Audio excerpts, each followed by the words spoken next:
So now I'm ready to get into the main Epicurean argument. And to get into the main Epicurean argument, we have to go back to this question I ended with, or this series of questions that I ended with last time. What makes someone's life go well or badly, right? Death doesn't harm us, so death can't be a thing that makes our lives go badly, right? Death can't be bad for us. Well, what is it that makes our lives go well or badly? And the Epicurean answer is, well, what makes our lives go well is happiness. What makes our lives not go well? The lack of happiness.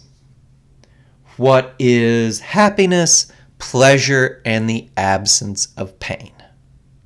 The more pleasure you have, the more happiness you have, the less pain you have, the more happiness you have, right?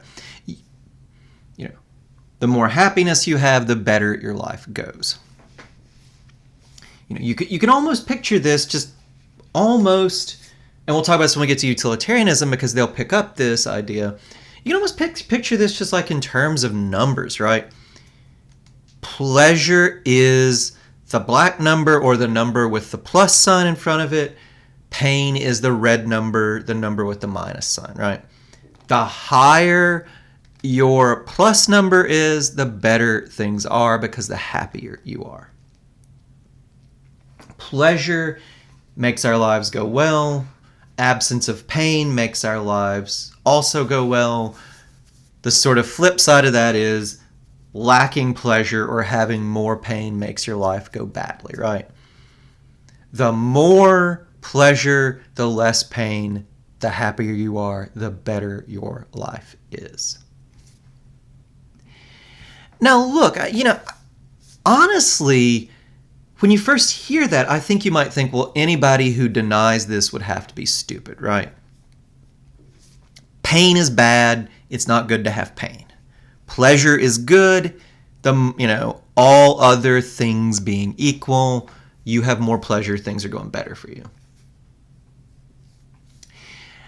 Now, what the Epicurean does that's interesting and maybe controversial, maybe problematic when we get down to it, is that they go from this claim that pleasure and the absence of pain are good to saying that they're the only good thing. Pleasure is the only good thing, the only thing that makes your life go better. Pain is the only bad thing, the only thing that makes it go worse, right? That is all there is. That's all it makes sense to want out of life is more pleasure and to avoid pain. More pleasure, less pain. That's all it makes sense to want. That's all that's good for us. Keep this move in mind. There's a big difference between saying this is good for us and saying this is the only thing that's good for us, right? You would be a complete idiot to deny that pleasure and the absence of pain are good for people. You might not be to deny that they are the only good things. Now, when we get to Nagel, he's going to push back on this, and I'm going to put a lot of pressure on this claim in other ways too, right? But I do think it's worth keeping in mind, this is not a silly claim, right? And some of the objections we might make against it, I think the Epicurean can handle. And so before getting into their argument, I do think it's worth saying a little bit about these possible objections and how the Epicurean would handle them.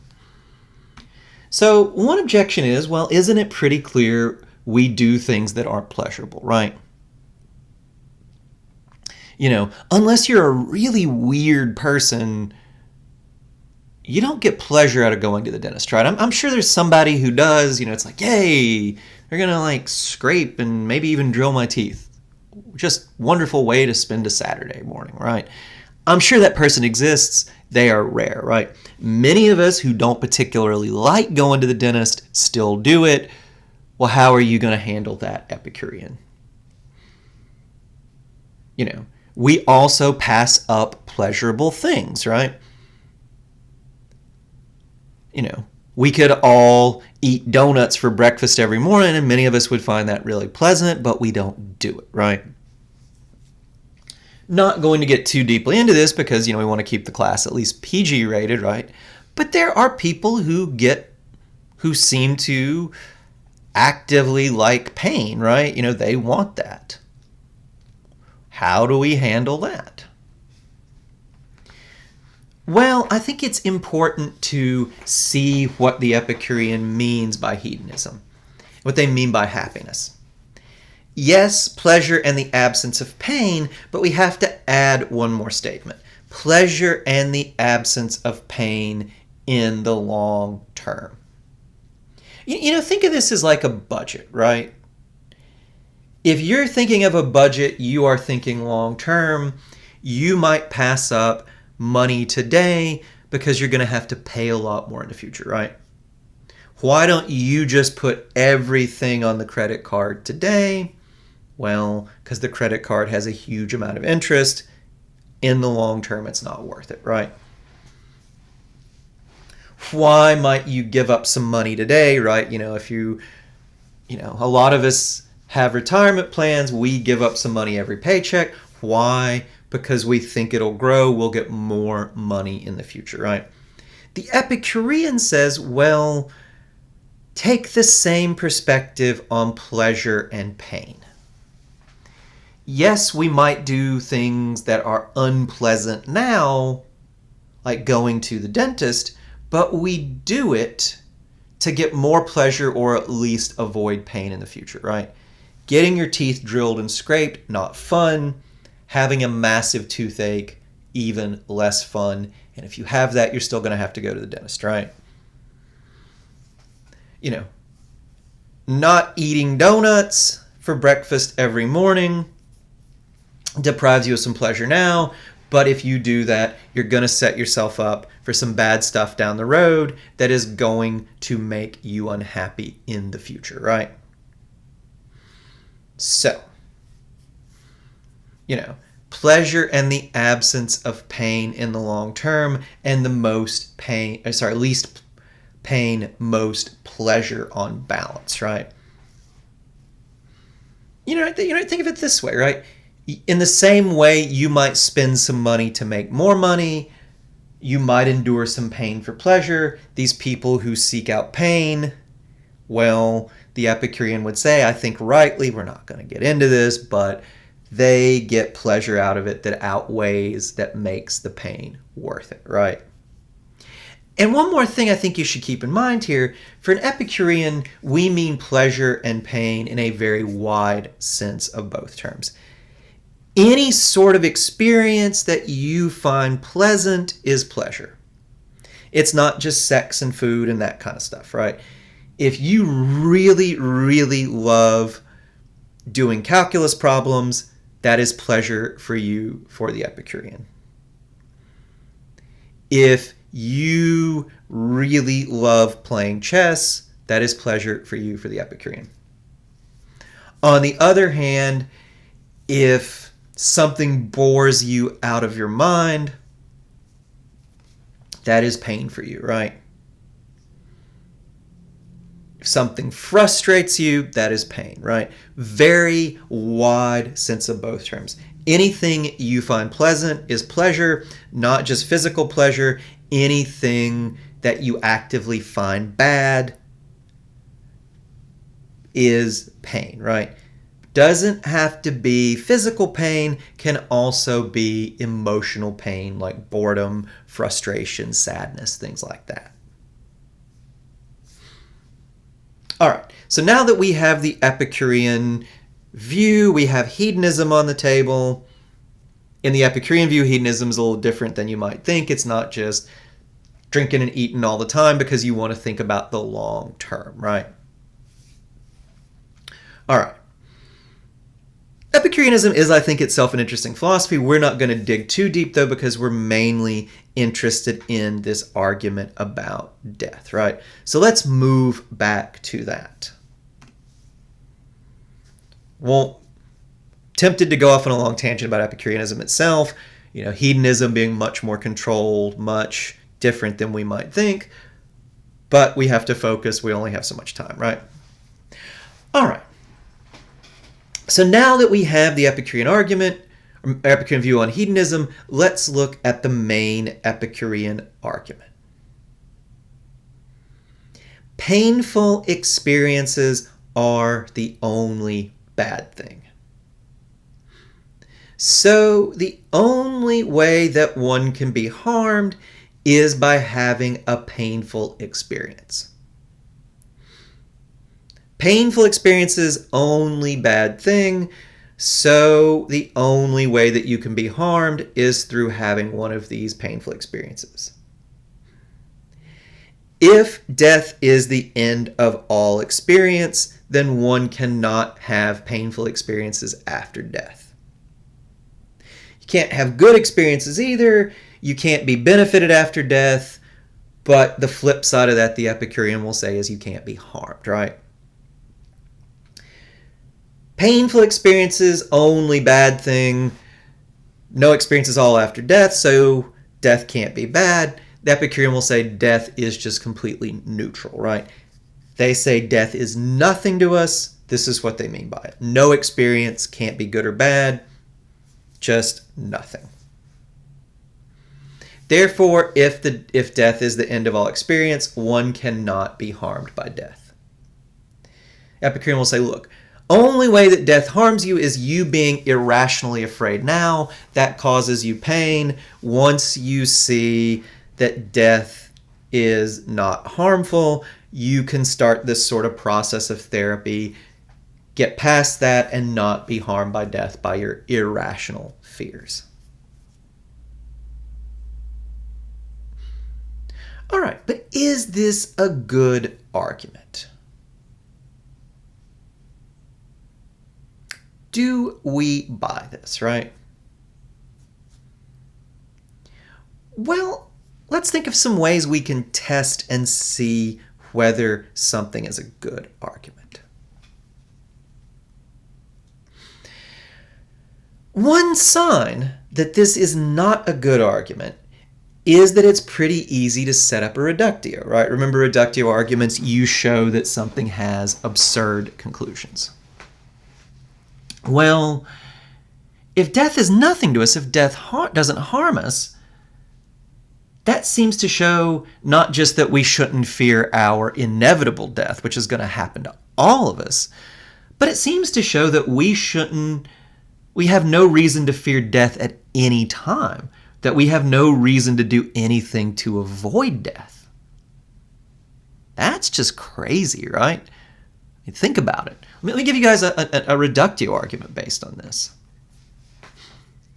Pain harms us, right? Epicurean will say that. Suppose death does not harm us. They also say that, right? Then if we could only avoid certain death by mild discomfort, we should let ourselves die, right? Imagine all kinds of scenarios. Your doctor says, well, we've discovered something wrong, but, the treatment's really easy. You're going to go to the hospital. You're going to have a bad couple nights. But, after that, you'll be fine, 100% cure rate. If we don't do this, you're probably just going to die in your sleep peacefully sometime in the next week, right? If the doctor said that to you, you wouldn't be like, no, you said I'm going to have a couple bad nights. No. You said I would die peacefully. Fine. No, doc, I'm going to go home. That would be nuts, right? I can't imagine how this would be, but, imagine the doctor says, well, if we don't give you this medicine, you are going to die in your sleep. Sure thing. If we give it to you, only one pill, you're probably going to feel a little sick at your stomach for the next hour or two, but then you'll be fine, right?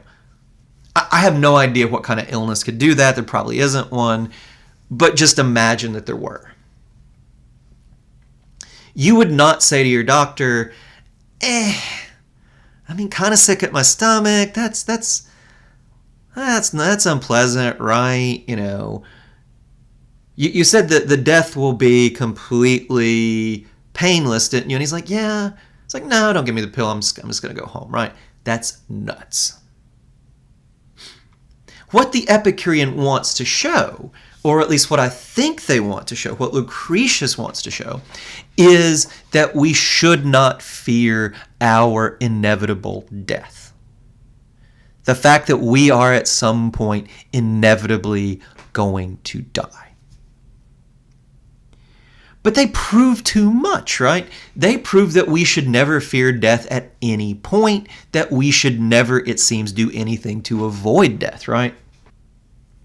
You know, if someone tells me, you know, we're evacuating the building because there's a bomb in it and it's going to blow up, and I'm like, well, it's raining outside, it's really cold, I'm pretty cozy, I'm just going to sit here. I mean, it's a big bomb, right? It's when it blows up, it's definitely going to kill me. I'm not going to suffer. If they said, yeah, you know, I wouldn't be like, yeah, just let me sit here comfortably, read my newspaper. It's chilly outside. It's raining. I don't like to get wet. Right? No, nobody thinks that, right? And it doesn't seem that that's what the Epicurean wants to prove, but their argument seems to, right? Getting rained on is unpleasant, so it's a pain for the Epicurean. That would harm you. Death doesn't. The rational thing to do is avoid the harm, getting rained on, not to avoid the thing that's not harmful, getting blown up and dying. So sit there, let yourself get blown up because you're comfortable, right? That is crazy. The Epicurean proves way too much. And that's one way that you can end up with a reductio argument. You prove your conclusion, but you prove way more than you want to prove, and that's a problem. And that, it seems, is what the Epicurean does. Now look, reductio arguments are a good way to test an argument because they can tell us an argument has to go wrong somewhere, right? If the argument proves its conclusion, but it also proves this completely crazy thing, then we have to say it, you know, the argument goes wrong somewhere. We want to reject the really crazy thing. We have to reject the argument and say, well, no, it doesn't really prove its conclusion either. But the mere fact we can get a reductio argument does not tell us where the argument goes wrong. So, you know, once we have a reductio, we still need to, it's good to think about, okay, where does this argument go wrong? And could I maybe patch it up in a way to avoid the reductio? Well, look, here is where I think this argument goes wrong. Is inflicting something positively bad on another person the only way to harm them? Think about this, right? Let's grant the Epicurean, for the time being, the claim that pleasure is the only good thing, pain is the only bad thing. Well, you might say, the Epicurean, even if I grant you that, it doesn't follow that inflicting this positively bad thing on someone, pain, is the only way to harm them, right? You can also harm somebody by depriving them of something good, right? So, you know, think of it this way. We'll just keep away from the Epicurean thing for the time being, right? Imagine that, you know, two people work together and one of them, let's call him Bob, is in line for promotion to his dream job. They're going to promote him, transfer him to a different office in the city he most wants to live in on the earth. He doesn't know this, though. We're going to promote Bob into his dream job. He's not aware of it, but when we do, it'll be great for him.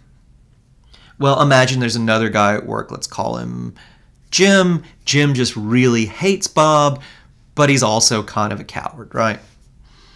And imagine Jim like subtly sabotages this, undermines it so that Bob is never promoted. Bob, you know, They never even get to the point where they were going to tell Bob, hey, we're going to promote you. They're getting ready to do that. Jim undermines it. Bob's happy enough in his current job.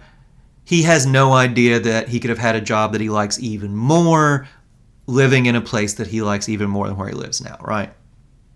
We can picture Jim being, a real snake in the grass and pretending to even be Bob's friend. Never telling him that he hates his guts, this terrible thing that he's done to him, right? Would we say that Jim has harmed Bob? Yes, right? He has deprived him of good things, right? His dream job, living in the city or the place he most wants to live in the earth, right? He hasn't done, we might think, anything positively bad to Bob, right? He hasn't hurt him, he hasn't injured him, but he's definitely made Bob's life worse. He's definitely harmed him by depriving him of something that would be very good for him, right? So we can definitely, it seems to me, not only harm somebody by doing something to them that is positively bad, we can harm them by depriving them of something good. Well, why does this undermine the Epicurean argument? Well, think about this, right? If death is the end of all experience, there's no way death could inflict anything positively bad on us. There's no way it can make us feel pain, right, after we die. But if death is the end, we don't have any experience after we die. Well, think about that. Death then deprives you of all future pleasure. The evil in death is not that it inflicts something positively bad on us, we might say, but that it deprives us of something good. And even on the Epicurean view, where pleasure is the only good thing, pain is the only bad thing, death still seems to be bad because it deprives us of pleasure, which is the good thing, right? You can't have an experience after you die, well, you can't have any pleasure. So let's look at the argument here. We can be harmed either by having something positively bad done to us or being deprived of something good. If death inflicts something bad on us or deprives us of something good, then death harms us.